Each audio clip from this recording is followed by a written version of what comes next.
आज हम लोग बम्बई के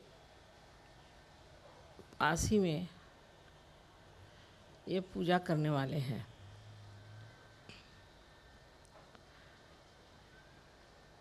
बम्बई का नाम मुंबई ऐसा था।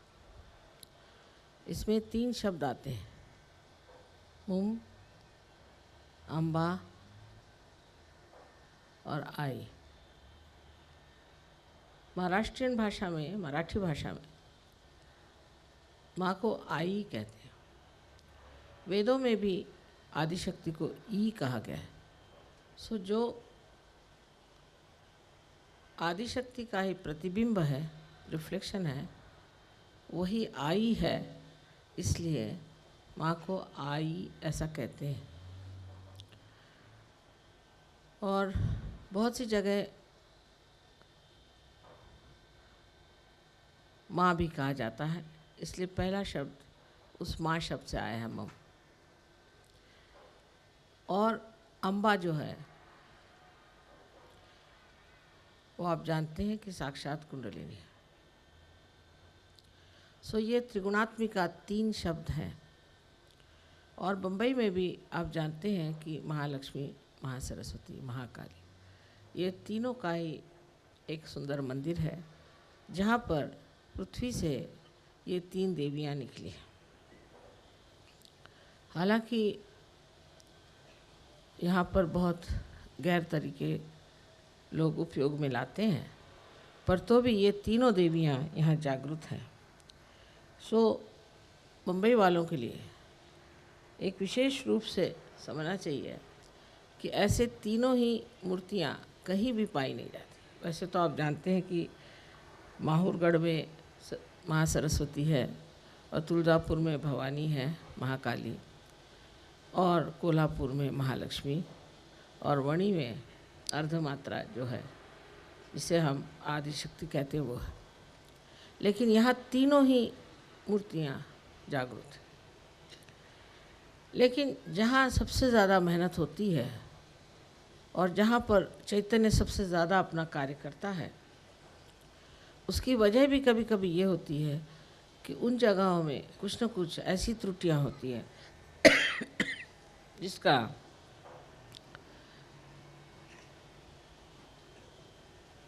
कुछ न कुछ कारण होता है, और उस कारण को किसी तरह से नष्ट करने के लिए ही ऐसी मूर्तियाँ वहाँ उद्धृत होती हैं। कहा जाए कि जैसे अरेबिक देशों में ज़ोरास्टर ने 5 बार जन्म लिया, उसके बाद अनेक आदि गुरुओं ने वहाँ जन्म लिया, अब्राहम, मोसेस, फिर अंत में मोहम्मद साहब ने भी जन्म लिया, क्योंकि वहाँ बहुत ज़रूरत थी, इसलिए ये जन्म लिया गया और वहाँ ये कार्य हुआ। लेकिन बम्बई शहर के बारे में ये कहा जाता है कि यहाँ लोग बहुत ही ज़्यादा भौतिकवादी शुरू से रहे होंगे। ऐसा किस्सा है कि एक बार पुंडरीक अपने माँ बाप को लेकर के मुंबई शहर में आ गया। वो अपने माँ बाप को एक कावड़ में बिठा करके तीर्थ यात्रा के लिए ले जा रहा था। दोनों बूढ़े थे, और जब वो तीर्थ यात्रा में जा रहा था तो उसने सोचा कि चलो अच्छी नगरी है मुंबई, तो यहाँ 2 मिनट आराम किया जाए। तो वहाँ जब वो रुक गए तो उसकी इतनी भी चैतन्य की लहरियाँ थी, इतनी खराब हो चुकी थी उस जगह की भौतिकवाद की वजह से, भौतिकता की वजह से, कि उसके मन में ये विचार आया कि इन माँ बाप को लेके मैं कहाँ जा रहा हूँ और क्या मुझे करने का है, इससे मेरा क्या लाभ होगा। क्योंकि जो भौतिकवादी लोग होते हैं सिर्फ ये सोचते हैं कि हमारा भौतिक क्या लाभ होगा, इससे मेरा क्या लाभ होगा, मेरी तो पीठ दुखने लग गई, इनको मैं कहाँ ले जाऊँ। तो उसने अपने माँ बाप से कहा कि अब आपको जैसा भी करना आप अपनी व्यवस्था करो और यहाँ जाइए, मेरे बस का आप कुछ नहीं, मैं आगे नहीं जा सकता। तो माँ बाप सोचने लगे क्या बात है। उन्होंने भी देखा कि यहाँ चैतन्य कुछ गड़बड़ है, तो कहा अच्छा ठीक है, हम लोग चले जाएंगे, तुम सिर्फ इस बम्बई के नगरी से कहीं मुझे बाहर ले चलो, हम लोग को बाहर ले जाओ यहाँ से, और उसके बाद हम चलेंगे। पहले तो मुंबई का हम दर्शन करते हैं और फिर तुम हमें बाहर ले चलो। इस पर वो राज़ी हो गए कि चलो इनको बाहर तक छोड़ दें, फिर मेरे कोई सर दर्द नहीं रहेगा। और उनको वो फिर बाहर छोड़ने चले गए। और जब उन्हें वो बाहर छोड़ने गए तो उनको बड़ा कष्ट हो रहा था। उनको विचार आ रहा था कि क्या इन लोगों की झंझट मेरे पीछे में लग गई, और क्या मैं इनको वहाँ तक कैसे ले जाऊँ, अब क्या होने वाला है, मेरी तो कमर, सब उनका बदन सारा टूटने लगे। और जैसे ही बाहर पहुँचे वैसे उनको ठीक लगने लगे। तो शायद वो कलवा ही आए होंगे क्योंकि कलवा बम्बई से बाहर है नसीब से। पर जब वो बाहर आए तो उस वक्त उनको फिर समझ में नहीं आया कि इतनी उनको ताकत कहाँ से आ गई, इतनी शक्ति कहाँ से आ गई। और एकदम उनका चित्त बदल गया। उन्होंने अपने माँ बाप से माफ़ी मांगी। उन्होंने कहा पता नहीं मेरे दिमाग में ये बात कहाँ से आई, तो आप क्षमा कर दीजिए और मैं आपको, ये पुण्य कर्म मेरा करने का है, मैं आपको ले जाता हूँ आगे। और यहाँ पर जो आप जानते हैं कि 2 सरोवर हैं, एक का नाम तो है जो कि पहले पंपा, जिसे कहते थे पंपा सरोवर है, एक वर्णित है। और दूसरा जो है उसका भी वर्णन श्री रामचंद्र जी के इसमें किया गया है। तो इसका मतलब है कि श्री रामचंद्र जी दंडकारण्य में जाने से पहले इस जगह आए और सारे दंडकारण्य में घूमे और वहाँ उन्होंने बहुत सारे चैतन्य का प्रादुर्भाव किया। ये सब होते हुए भी महाराष्ट्र में और भी बहुत कार्य किया गया। अनेक संत यहाँ पैदा हुए और संतों को बहुत सताया भी गया, तो भी बार बार संत यहाँ आते गए। और संतों की वजह से एक बड़ा भारी कार्य हुआ कि लोगों में धर्म के प्रति, आध्यात्म के प्रति रुचि हो गई। पर तो भी यहाँ कोई न कोई बड़ी गड़बड़ बात रही होगी, क्योंकि यहाँ अष्टविनायक हैं और 3.5 पीठ हैं। उसके अलावा 3 देवियों का यहाँ प्रादुर्भाव खासकर बम्बई में हुआ। इसका मतलब यह है कि यहाँ तो भी कोई न कोई बड़ा भारी दोष रहा होगा, इसीलिए यहाँ इतनी मेहनत करनी पड़ी और मेरा भी जन्म महाराष्ट्र में ही हो गया। ये सोचना चाहिए कि क्या बात है, महाराष्ट्र में कौन सी बात की हमें त्रुटि रह गई। बहुत ज़रूरी है ये सोचना बम्बई वालों। पहले तो भौतिकवादी बहुत है। यहाँ अंग्रेज़ आए, अंग्रेज़ों ने अंग्रेजियत सिखाई, अंग्रेजी पना सिखाया और उससे आदमी मटेरियलिस्टिक हो गया। उन्होंने जो जो बातें सिखाई उससे उसका सारा चित्त जो है बाह्य में आ गया। यहाँ अंग्रेज़ बहुत साल तक रहे और उनको बम्बई अच्छी भी लगती थी। और समुद्र से फिर पोर्चुगीज़ आए और भी लोग आए, उन सब का असर यहाँ पर रहा और उन सब के असर से यहाँ पर जो है भौतिकवादिता बहुत आ गई। तो यहाँ के लोग शुरू से ही बहुत भौतिकवादी थे और वो और भी भौतिकवादी हो गए। तो अब भी हमारे यहाँ बम्बई के लोगों में भौतिकवादिता बहुत ज़्यादा है और इसकी वजह से सहयोग में आने पर भी कभी कभी वो चिपका ही रहता है भौतिकवादी। और वो भौतिकवाद चिपका रहने से उनकी उड़ान उतनी नहीं हो पाती जो और जगह के लोगों की होती है। बड़े आश्चर्य की बात है, यहाँ तक कि महाराष्ट्र में इतनी मेहनत करने पर भी हम सोचते हैं कि जितना काम हमने नॉर्थ इंडिया में किया है उतना यहाँ हम नहीं कर पाए। जितने लोग वहाँ बढ़ गए उतने यहाँ लोग नहीं बढ़ पाए। उसका कारण यही है कि हम लोगों में अब भी एक तरह की बड़ी जड़ता है, धर्म के मामले में भी बड़ी जड़ता है। अब भी यहाँ जितने गुरु घंटाल हैं उतने मेरे ख्याल से उत्तर हिंदुस्तान में नहीं, क्योंकि इतने चल ही नहीं पाएंगे। और यहाँ के जो जो भौतिक लोग हैं उनको ऐसे ही गुरु घंटाल अच्छे लगते हैं कि जो तांत्रिक हों और जो उनको ऐसी चीज़ों में मदद करें जिससे दूसरों का नुकसान हो जाए। तीसरे यहाँ झूठे गुरु भी बहुत हैं और वो भी सब भौतिक लोगों को पकड़े हुए हैं और उनको समझा देते हैं कि कोई नहीं, आपको सिर्फ परमात्मा का नाम याद करना चाहिए और ऐसा रहना चाहिए, वैसा रहना चाहिए या ध्यान करना चाहिए। पर उनके प्रति कोई भी, इसको कहते हैं कि एक बहुत ज़बरदस्त एक इच्छा कि इन लोगों का कुछ ठीक होना चाहिए, इन लोगों को कुछ न कुछ मिलना चाहिए, इस तरह की कोई आंतरिक इच्छा उनके हृदय में नहीं। वो चाहे को गुरु भी नहीं होंगे पर तो भी उनके मन में ये इच्छा नहीं कि मैंने इनको क्या दिया, इन्होंने मेरी इतनी सेवा करी, इन्होंने मुझे इतना देखा, मैंने इनको क्या दिया। इस प्रकार यहाँ की जो व्यवस्था है उसमें ये लोग सब किसी तरह से बैठ जाते हैं और उसमें अब चौथी चीज़ जो मैं देखती हूँ ये कि विशेषकर ब्राह्मण लोगों में आश्चर्य की बात है कि जो एक ज़माने में इसलिए लड़ते थे कि जाति पाति नहीं होना चाहिए, बहुत ब्राह्मणों ने इस पर मेहनत करी है, स्त्री विवाह हो जाने चाहिए, विधवा विवाह हो जाना चाहिए, इतना काम आगरकर वगैरह साहब ने किया है। और यहाँ के जो मराठी के कहना चाहिए बड़े बड़े लेखक हो गए या कवि हो गए, इतने ही नहीं संत हो गए, जो ब्राह्मण थे उन्होंने बहुत ही मेहनत करी है।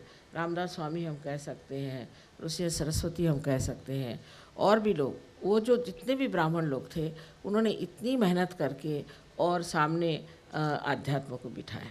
जैसे कि हम कह सकते हैं कि तासगणु उन्होंने कहा कि आमासी म्हणती ब्राह्मण आमी जानिले नाही ब्रह्म आमी कसले ब्राह्मण। इस तरह से उन्होंने हमारे अंदर ये जागृति की कि जब तक तुम ब्रह्म को नहीं जानते तुम लोग ब्राह्मण नहीं हो। और हर तरह से कोशिश ये की कि ये ब्राह्मणत्व चीज़ हट जाए और जाति पाति हट जाए और कोई चीज़ नहीं हो। पर अब मॉडर्न टाइम्स में मैं देखती हूँ कि ब्राह्मण लोग जो हैं वो सबसे ज़्यादा मॉडर्न हो गए। जैसे कि कोई औरत के बाल कटे दिखाई दे और उसके चश्मा लगाया हो, सिगरेट पी रही हो, पूछे कौन तो ब्राह्मण है, आश्चर्य की बात है। तो ये कैसे परिवर्तन आ गए मेरी समझ में नहीं आता है, पर यह अधिकतर देखा जाता है कि इन लोगों में इस तरह का बदल आ गया। दूसरी बात, यहाँ की दूसरी कम्युनिटी जिसे मराठा कहते हैं, वो तलवार वलवार तो अब रह नहीं गई, तो आपस में गर्दनें काट रहे हैं, क्योंकि अब तलवार का करें क्या।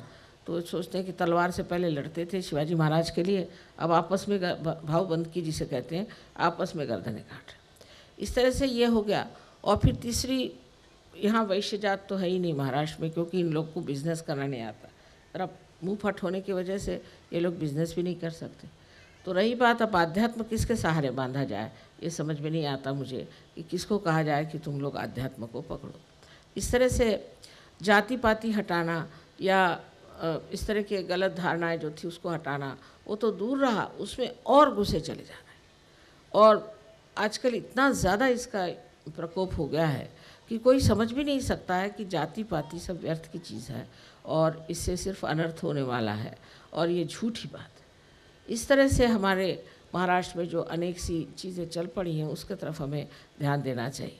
हालांकि यहाँ के लोग सीधे हैं, कहना चाहिए कि भोले भी हैं, और पैसे का इनको जो है विचार वो बहुत ही छोटे तरीके का है, बड़े तरीके का नहीं है।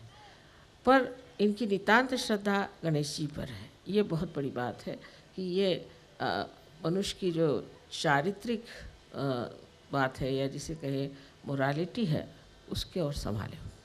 और ये बहुत बड़ी हमारे लिए एक संपदा है कि इनको मॉरल सेंस बहुत है, और जिनमें मॉरल सेंस होता है वही कार्य हो सकता है। और मेरे विचार से जहाँ मॉरल सेंस नहीं है वहाँ कार्य धीरे होता है। पर अब मेरी कुछ ऐसी अनुभूति है कि मॉरल सेंस हो चाहे नहीं हो, जब तक मनुष्य में गहनता नहीं होगी तब तक वो सहयोग में आगे नहीं बढ़ सकता।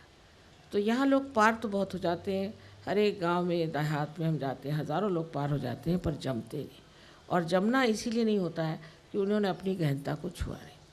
सो आज की जो भी है हम लोग पूजा जो कर रहे हैं, इसमें हमें ये सोचना चाहिए कि महाराष्ट्र की ये जो त्रुटियां हैं उसको ध्यान में रखते हुए और कार्य हमें करना है सहयोग। इसमें ये समझ लेना चाहिए कि हर जगह त्रुटियां हैं, कोई आदमी आज तक परिपूर्ण नहीं हो, हर एक में त्रुटियां हैं। और कहीं तो इसलिए भी त्रुटियां आई कि बाहर के लोगों का उन पर राज्य रहा, जो भी हो।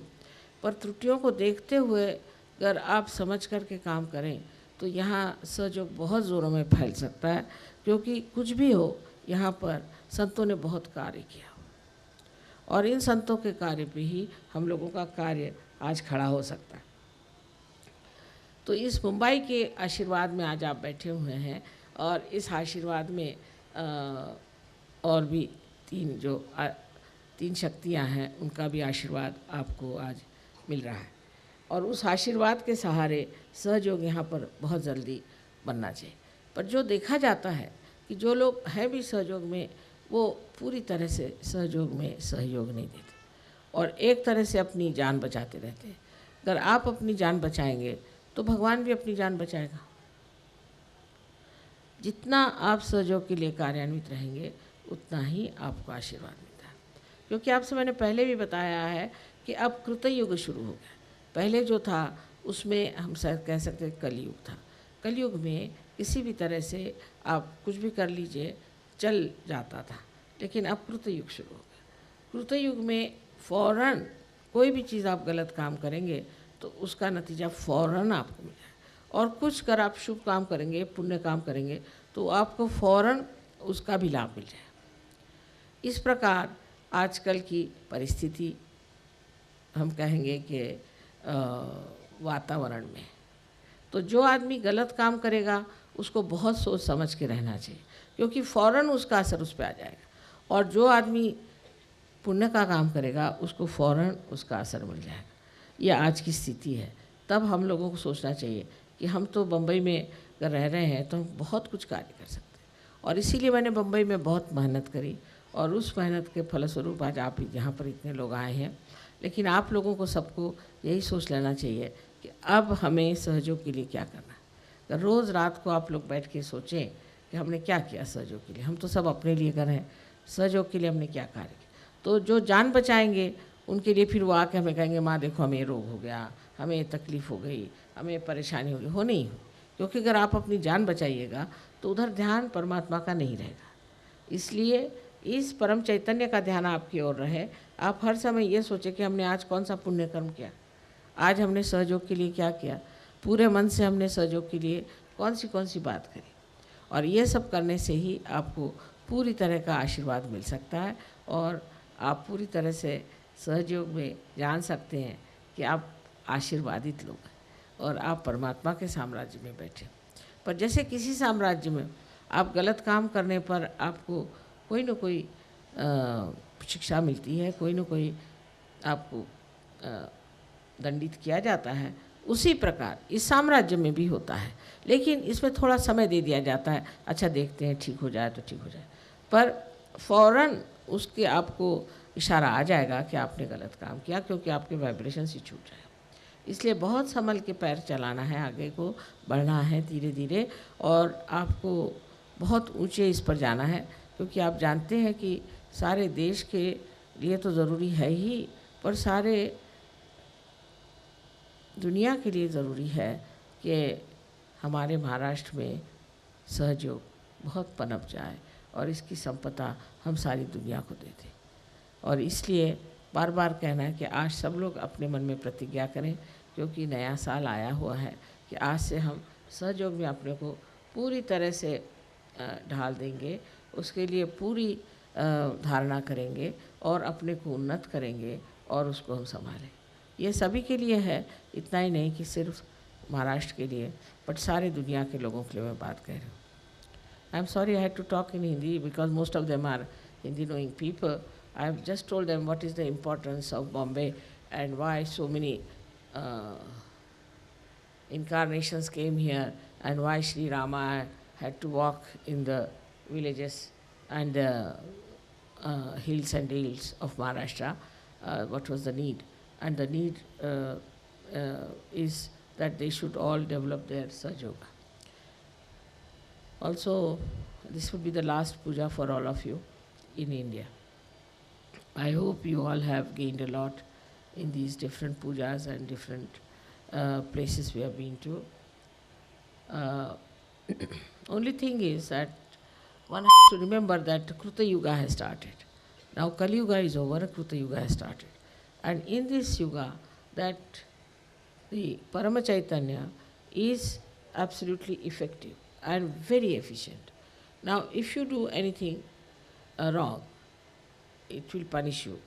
It may not punish immediately, but it will give you a suggestion. It will give you a proper signal that something is going wrong with you. But if you do not try to control your footsteps, then you may go down very fast. So you have to be very careful about that. Actually, I have told you so many times that there are two forces working, one which attracts you inside and one which throws you out. So it is important for all of us to remember that this Kruta Yuga is there, and in that this Parama Chaitanya is overactive. Also, you are rewarded. You have been telling me so many stories how Sahaj it worked out, how Sahaj it has happened. All of you have been telling me very nice stories. But it is part of uh, your play in Sahaja Yoga, and that's your place in the kingdom of God. So in the kingdom of God, you are there. Try to enjoy it. That's the only thing you have to do, is to enjoy the kingdom of God. But if you try to sort of dislocate yourself from this joy, break the connection of joy by some sort of thinking which is not reality, then you are responsible for yourself. So I have to tell you that keep the connection on, not only that, but try to make it stronger and stronger and become one with that divine force permanently, which will flow through you and will not only enlighten you, but will give you so many powers. And you will see the new life in this new year. Yesterday, as I requested you, we have to work it out now. Individually, we have to go all out to see that we spread Sahaja Yoga and talk about it. On this day, I give you complete freedom to do what you like to spread Sahaja Yoga. You need not ask me any permissions, and you can try everything that you want to, but it should be something decent, should not be something indecent and something which is not behaving Sahaja Yoga. Even if you have to write letters or answers or anything, even if you have to show the anger, it should be done in a very decent and beautiful manner.